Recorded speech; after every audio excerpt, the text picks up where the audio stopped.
see how the tables are back there too? Yeah. Sit there. It's really nice and pretty when the weather, and it keeps it cool with the water. Cool road.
Welcome to the Avatar program.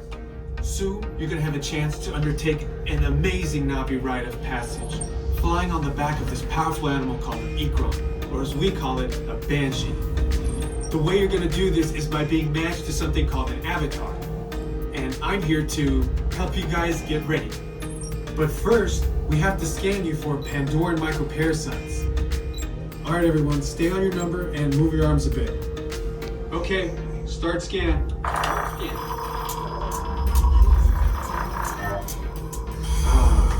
You've all got them. But don't worry, they're very common around these parts. Let's start the decon. Initiating GMR decon.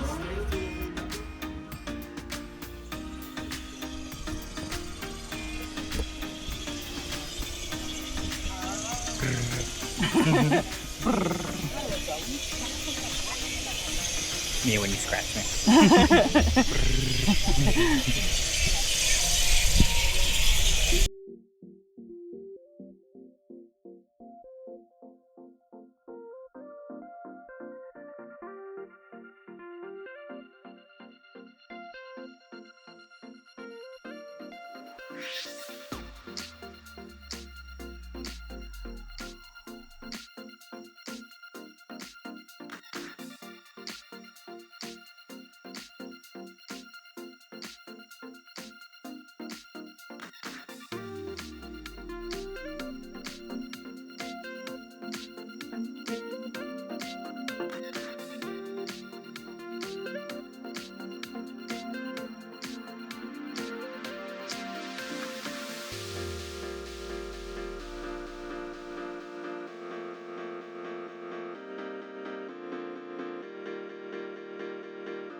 Asante-san Award, which means thank you very much in Swahili.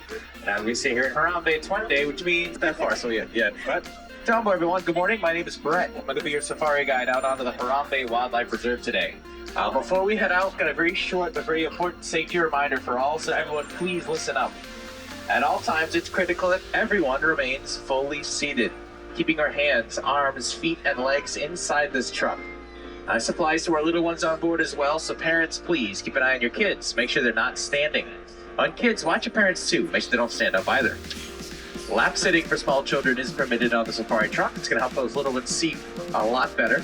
This being said, lap standing is not permitted. So if you do have a child in your lap, just make sure they're staying fully seated on their bottom in your lap at all times. This means you cannot lift your kids up into the air to get a better view, and you cannot pass them around from person to person or row to row. Unfortunately, it just gets too bumpy out here for that to be a safe thing to do. If anyone drops anything off the side of the truck while we're out there today, you can wave goodbye to it. We cannot stop to get up and pick it up.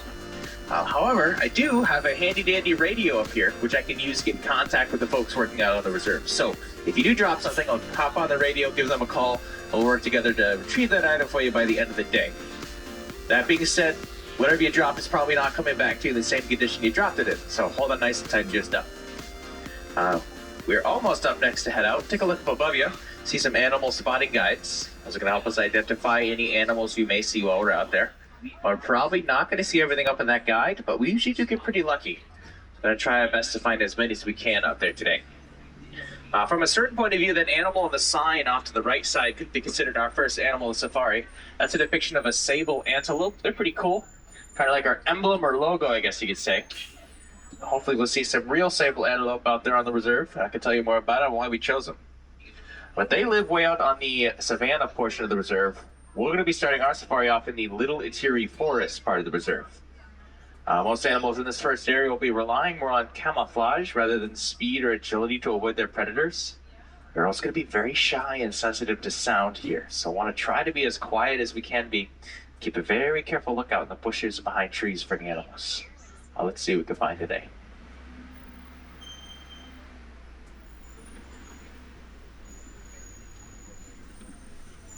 Alright, first thing we're seeing, 12 o'clock, straight out in front of us on the hill. Kind of a coppery brown color looking animal. It's a type of antelope called a bongo. Now, bongo get the nickname the ghosts of the forest because they're usually very well hidden. They use their beautiful camouflage to almost disappear right in the foliage around them. Very, very good at hiding. Way out to the right side, there's a big brown animal with black and white striped legs. It's called an okapi. Now, copies, despite having zebra-like stripes, are actually the closest living relatives to giraffes. Some of the traits they share in common with giraffes are their fairly long necks, long prehensile tongues, and adult male copies will have bony protrusions on their heads called ossicones. Hopefully later on we'll find some giraffes. I'll remember to point out those similarities again. On the left, you see a big black and white bird on the hill. That is a saddle-billed stork. Think of the name is saddle-bill from the yellow part on top of the bill. It looks like a saddle seat.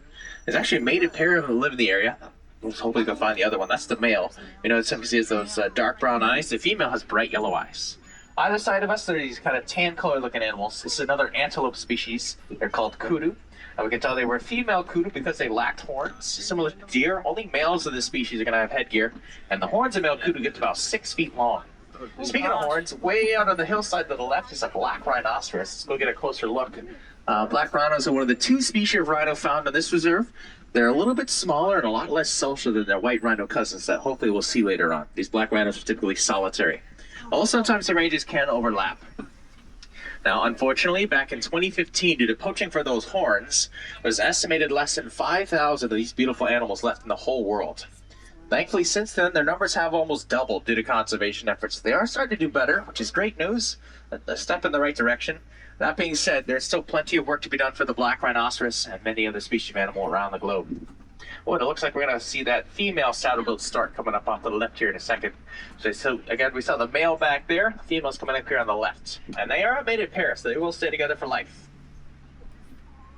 There she is, kind of crouched down. When she stands all the way up straight, she's about 5 feet tall. She spreads her wings. She has a 9-foot wingspan. For reference, the benches are sitting on are roughly 9 feet wide. But that does it for us in the interior forest. Now we're off to the next part of the reserve called the Safi River Valley. Most animals in this upcoming area will be either aquatic or semi-aquatic, so we're going to be heading down to the water's edge and checking it out, see what we can find.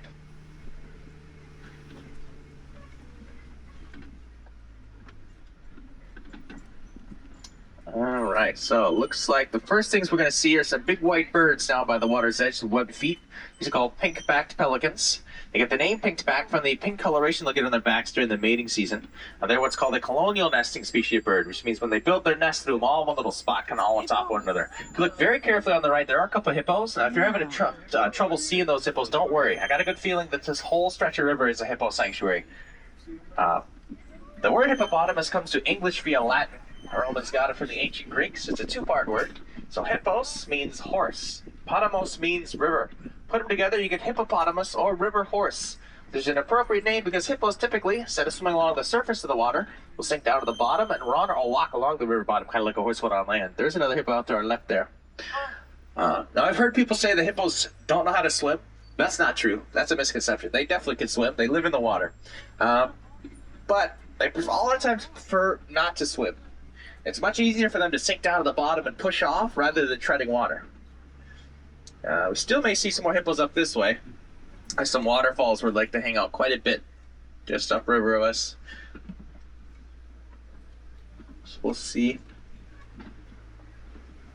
Yeah, there are quite a few more hippos down to the left by the waterfalls. The group of hippos like we're seeing today is called a bloat. Look at him. Now sometimes just upstream of these falls we'll see Nile crocodiles, and crikey folks, there's one down there in the water. Now Nile crocodile is going to average around 16 feet long, with certain exceptional individuals having been recorded over 20 feet long, if you believe that. Puts the species in contention to be one of the largest reptiles in the world, and certainly the largest reptile in Africa. Now they are what's called an ectothermic animal, meaning they have to rely on their environment to control their body temperature. So for example, if they get too hot, they have to find a place to cool off, like in the shade or in the water. If they get too cold, they have to find a place to warm up, like a nice rock in the sun, or maybe a nice warm sandbank. And the Swahili word for crocodile is mamba. We're making our way up and out of the Safi River Valley now. We're heading north towards the savannah. We're just over this hill here. Before we head down on the savannah, though, I got a pretty cool plant I want to show you. It's this big, gnarly-looking tree coming up off the right side of the road. This is an African baobab tree, or Addissonia digitata. It's the scientific name. Got some pretty cool nicknames as well. One of my favorites is the Tree of Life. Now, they get the nickname the Tree of Life because during the dry season, a baobab tree like this one here is a vital source of water for many animals found in the savannah. Animals like elephants, for example, can come along, gouge a hole inside of this tree with their tusks, and then be able to access moisture inside. A tree this size could potentially hold thousands of gallons of water. Another nickname they've got is the upside down tree. Take a look at the branches. You notice there's no leaves. It's because for up to 9 months out of the year, these trees will shed their leaves in an effort to conserve water due to water loss via transpiration through their leaves. So instead of losing all their water, they'll drop the leaves, store water in their trunks. They end up looking like this. Kind of looks like their roots are up in the air instead of their branches. Hence the upside down tree nickname. But here we are. We've made it to the savannah. This area is home to some of Africa's most iconic animals. All your favorites might be found out here. Things like zebras, giraffes, elephants, lions, cheetahs, and more. There's also quite a few antelope species out here. Now, I know the antelope are not as exciting as your favorites, but the antelope are very interesting in their own ways. So we've been looking for them too. Let's see. Yeah, right off the bat, we see a beautiful Maasai giraffe out in the middle there. That's a big male giraffe. So giraffes at their tallest can be around 18 to 20 feet tall. Big males like him can get there. So he's just about as big as a giraffe can get. Giraffes, despite having such long necks, have got the same amount of bones in their neck as you and I. They have 7 neck vertebrae, just a lot longer than ours. They also have one of the highest blood pressures of any animal, which they need in order to pump a whole bunch of blood from the heart up that long, long neck to the top of the head against gravity. We'll come back to the giraffes here in a little bit. We see some zebras here too. These are Hartman's mountain zebra. They get the name mountain zebra from their tendency to like to hang out at higher elevations, like in mountains, for example. One of the best ways to differentiate this species of zebra from others is by looking at their bellies. So these mountain zebras got a white underbelly. Other kinds of zebra, like plains zebra or Grant's zebra, for example, will have stripes wrapped all the way around their bodies. Coming up off to this left side, we're approaching an area where we've had some recent reports of a pack of African painted dogs hanging out. We'll see if there's anybody home today. They may not be, might be off hunting. Painted dogs have higher hunt success rates than leopards or lions, but we're in luck. They're here. Now, these painted dogs are oftentimes confused with hyenas. They're not closely related to hyenas whatsoever. More closely related to, say, foxes, wolves, or jackals. They're in the canine group, whereas hyenas have their own taxonomic family, distinct from canines, called Hyenidae. Technically, hyenas are more closely related to cats than they are dogs. Go figure. Coming up off to the left side is my favorite antelope species on the reserve. This is a big and tan animal. It's called an eland. They're my favorite antelope species on the reserve because they're the biggest. A big male eland can get up to about 6 feet tall at the shoulder, weighing in at about a ton. This is a female, so the males get even bigger. Look hard left, way back there, wigging around these bushes, laying down by the logs. You see some sable antelope. Those are the things we saw on the sign. I did mention they're kind of like our emblem or logo. We chose them because they symbolize bravery to us. If confronted with a predator 9 times out of 10, sable antelope will choose to stand and fight rather than run away. These are long, backwards-facing horns to keep any would-be predators off their back. All right, well, we're going to keep it rolling this way. Try to circle around and get another look at this big male giraffe. As we get closer, I want you to take a look up on top of his head. You're going to see 2 knob structures. These are the ossicones I mentioned briefly back when we saw the okapi. One of the traits of giraffes and okapi share. These ossicones are not true horns. They're more like a solid bony lump fused to the skull that are covered with skin and fur. A true horn, on the other hand, like the sable antelope or the elands have, is a bony core surrounded by a keratin sheath on the outside. Keratin is the same stuff that makes up hair and fingernails. Kind of cool. Check him out. He's reaching way up into those trees, grabbing those leaves with his long, prehensile tongue. That's another trait that giraffes and okapis share. They both use them just like that to reach out and grab onto stuff and eat them. Giraffe's tongue is going to be about 18 inches long, or roughly the distance from the tip of the nose. It will sometimes clean their nostrils out if the nose gets dirty, which is admittedly kind of gross, but also kind of a couple more giraffes out this way. We also see a couple more antelope species way out there. I see some gray-colored animals. These are called wildebeest. Wildebeest get their name from the Afrikaans language. The name means wild beast, but you could also call them new. They get their name from the mooing, grunting sound they make, which kind of sounds like they say, kind of tough to see from our angle, but if you look way up on top of the hill, to the left of that tree up there, there's some small little antelope way back there. They got orange backs and white bellies. They're called springbok. Springbok are the smallest antelope species on this reserve. Despite their small size, they are incredibly athletic. Springbok can jump 10 feet straight up into the air, bound over a 13-foot span at a run, and even run almost 60 miles an hour. They're so athletic, in fact, that the South African national rugby team picked them for their mascot, the South Africa Springboks. I see a whole bunch more wildebeest here, some more giraffes, as well as another eland. That's the big male eland there. To the right of the male eland, with his head in the tree stump, is actually a baby giraffe. He was born out here a little over a year ago, I want to say like 13 or 14 months. He was born already being 6 feet tall. By now, he's going to be well over double that height, so he has grown quite a bit. This giraffe is right up next to the road. Too close to stop, unfortunately, so we're going to just slide right past her here. Alright, filming this for sure. Oh my god. Hello. How's the weather up there? Oh, hello. I didn't even see your head. Oh my god. Oh my goodness. All right, we're gonna keep rolling this. We got a bonus giraffe on the left. But up ahead of us on the right, I see a big downed tree. This is a great indication we'll be entering Tembo country next. Tembo is the Swahili word for elephant. Elephants are like the bulldozer of the savannah. They'll come through and knock over trees so they can eat leaves on top. By doing this, elephants can limit the amount of trees that'll grow in the savannah, thereby maintaining it as a grassland rather than a woodland. In this way, elephants serve the vital role of ecosystem engineer. So just by protecting elephants and their habitats, we can protect the ecosystem function as a whole.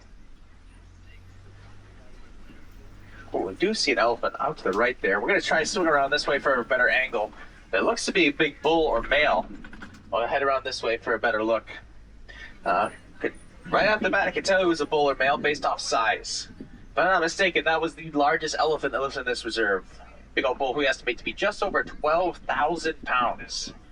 For context, the world record largest elephant is about 13,500 pounds, so he's not the biggest elephant ever. Definitely the largest elephant I've ever seen, and probably you too. He is a giant. His size is actually one of the clues that lets us know he's a boy. Bull elephants are much larger than their female or cow counterparts. Another clue that lets us know he's a boy is he's here hanging out by himself. There he is. Bull elephants are typically solitary like this, whereas the females or cows prefer to live together in herds of just females and their offspring. Now, we are still deep in the heart of elephant country, so here in a second when we keep going, I've got a good feeling we may be able to find some more elephants. We'll just want to be on the lookout for signs they're near. We'll want to look for things like more downed trees, big footprints in the road, or even giant dung heaps. You know, elephants, being the world's largest land animals, will of course produce quite a bit of poop. And it's actually not a bad way to keep track of them. Elephants generally will leave big piles of poop in the areas that they frequent more. So hey, if we end up finding some, whoever made it might not be too far away. We're just going to have to wait and see. Elephant poop is actually another great way that they help the ecosystems that they live in. So elephants eat lots of things. So eat leaves, bark, tubers and roots. They also eat fruit. Inside fruit, of course, you find seeds. And when elephants move over vast distances, they carry those seeds in their tummies and will deposit them in a new area, helping that plant species spread around the ecosystem. Plus, the seedling gets a little boost of fertilizer, too, at the start of its life.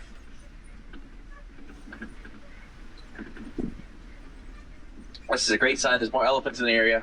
Check out the cliff walls coming up on either side of us. You can see some odd markings in the clay. These markings are made by elephant tusks. Elephants will come down to these clay pits to eat the clay. Gives them vitamins and minerals they need for their diet. Sort of how like you or I might take a multivitamin. There we go. We see a herd of cow elephants out to the left. These are the girls. The herds of cow elephants are led by the oldest and wisest cow in the group called the matriarch. She's going to have the knowledge of where to find the best food, where the best watering holes are, which migration routes to take, things like that. She will pass this knowledge down from mother to daughter, generation to generation. So it's likely that elephant herds have used the same places and the same ways to get from place to place for hundreds, if not thousands of years. That's why it is so imperative when protecting elephants. We not only protect their key habitats, but also connections between those habitats, or habitat corridors, so that herds can continue to move around the landscape, finding enough food and water to sustain themselves, as well as maintaining genetic diversity across their population.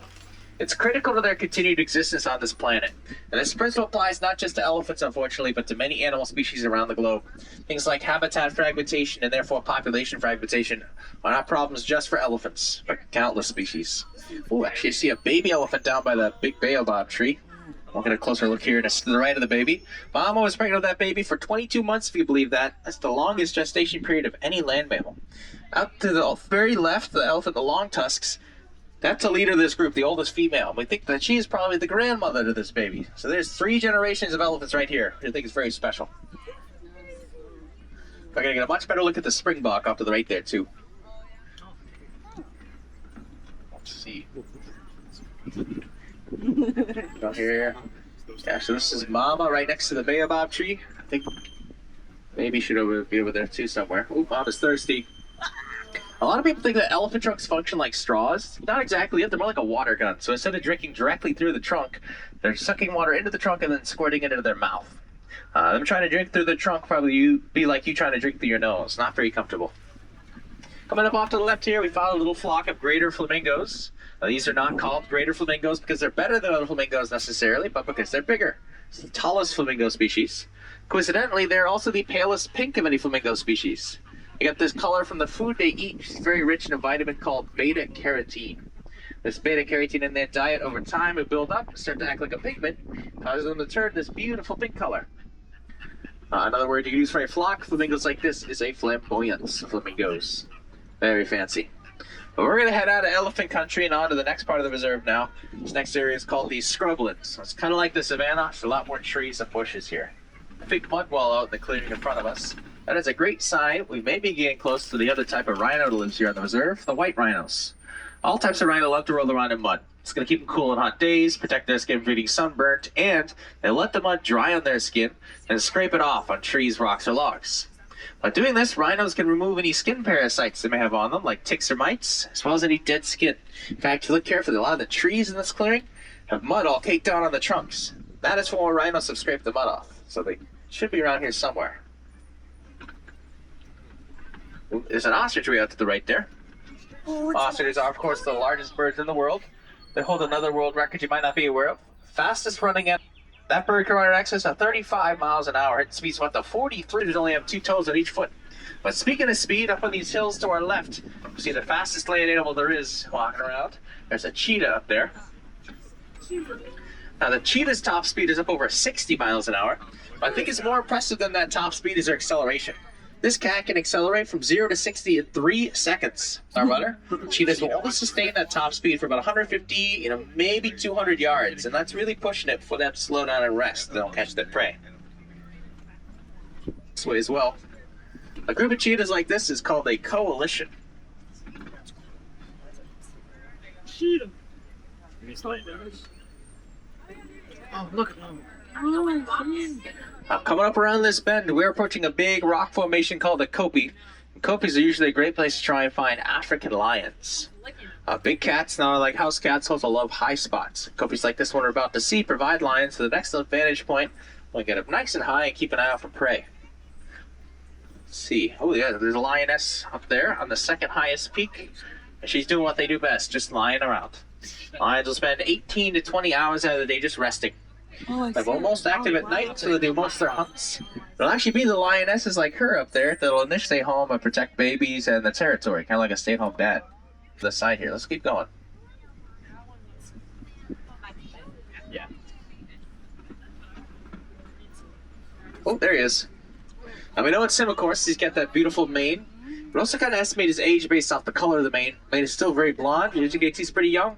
As he ages, that mane will darken and darken to almost black because we're old. There's also a rhino out to our right side. We're going to go around this way, around the rocks, and hopefully get a much better look. Here in just a second. There's a couple more rhinos in the bushes to the right, too. But again, we'll come back to the rhinos here in a second. Oh, there's a second lioness. We stop right about here. I think we have our best photos. There we go. One last thing about lions before we leave them is the Swahili word for lion is Simba. Might sound familiar. Alright, let's go get a look at those rhinos. But first, actually, coming up off to our left side, we see some big holes in the ground. These look to be burrows belonging to one of the largest burrowing animals in the world, warthogs. If you look back through this dead bush on the left, way back in there, you can see what look like fuzzy rocks. Those are warthogs taking a nap. Now, warthogs, being members of the big family, are rather intelligent animals, all things considered. One really smart thing they'll do is when they enter the burrows, instead of going in head first, a lot of times they will back in instead, so that their sharp tusks face the edge of the tunnel, used for home defense should that need arise. Alright, let's hope this rhino stay put, and we get a great look at him here. So this one up close to us is the male rhino. The other two way back there are female white rhinos. You see a size difference. Out of all the rhino species, white rhinos are the most social, known to live in groups like this called crashes that can number up to about a dozen. We're going to get another look at an ostrich here. Both the ostriches we saw today were female. We can tell that based off the color of their feathers, kind of that grayish brown color. Male ostriches are dark black. In fact, I can show you some of their eggs. Coming up off to the right side, you can see a trail running perpendicular to us. Follow the trail off to the right a little bit and look at the ground right next to it. See some ostrich eggs. Now, ostriches, being the world's largest birds, will of course lay the biggest eggs of any bird. Those eggs are about 3 pounds apiece, containing the equivalent of 2 dozen chicken eggs inside. She can lay her eggs on the ground and not worry about them too much because they've got incredibly thick shells. In fact, a full-grown human could stand on top of a freshly laid ostrich egg. The egg would be totally fine. It would not crack. Well, we're going to head off the reserve now, make our way back towards the Harambe village. On our way out, we'll swing past the warden's post here at Magadi Glen, allowing me to show you some of his Nigerian dwarf goats. The warden keeps these goats for two main reasons. Number one, they're a very economic and environmentally friendly way to keep the lawn nice and trim. These goats run on grass, not gas. Number two, they provide the warden with a very delicious, nutritious milk, able to be sold off at market to provide additional income for the people of the reserve, meaning we don't have to rely so much on exploiting wildlife to meet our financial needs. We can rely on goat's milk instead. But unfortunately, folks, this last gate here does mark the end of the Harambe Wildlife Reserve, and therefore the end of our safari today. I hope you had a great time out there with me. I sure did with you. We saw lots of really cool animals and animal behaviors. But before I let you go, I want to remind you we all have a part to play in protecting wildlife and wildlands. Simple things we all could do are things like properly recycling our paper products and our electronics, as logging and mining for precious metals are two of the bigger contributors to habitat destruction worldwide. So by properly reusing resources instead of just chucking them in a landfill can help reduce the need to extract more, and therefore hopefully protect more habitat for the animals in the long run. A really simple way you can help the recycling efforts here at Walt Disney World is by recycling any single-use cups you get from any of the quick service restaurants on property. So unfortunately in the past, those cups were not recyclable. They are made of paper with a waxy coating embedded in them, which meant they had to go to the landfill. Recently, however, we switched over to using a new type of cup that is fully recyclable. So I challenge you, while here at Walt Disney World, anytime you get one of those cups, once you're done drinking the drink, you get rid of the ice. Take that empty cup, put it in the recycle bin rather than a landfill bin. Imagine the sheer amount of people that come to these parks each and every day. And if more of us could start to get those recyclables where they're meant to go, how much of a difference we could make. But we have made it back, and that was a great time to take a quick look around yourselves, make sure you didn't lose anything. Got pretty bumpy out there at points, and things, have the tendency to wiggle their way out of your pockets if you're not careful. If you're looking to see more animals today, I would suggest checking out the Gorilla Falls Exploration Trail. Just a short walk up the path. You get closer looks at hippos and okapis. You can also see a different type of zebra called the Grevy's zebra. You can see meerkats, naked mole rats, Mockney bird aviary, gorillas, of course, and more. So I highly recommend checking that out.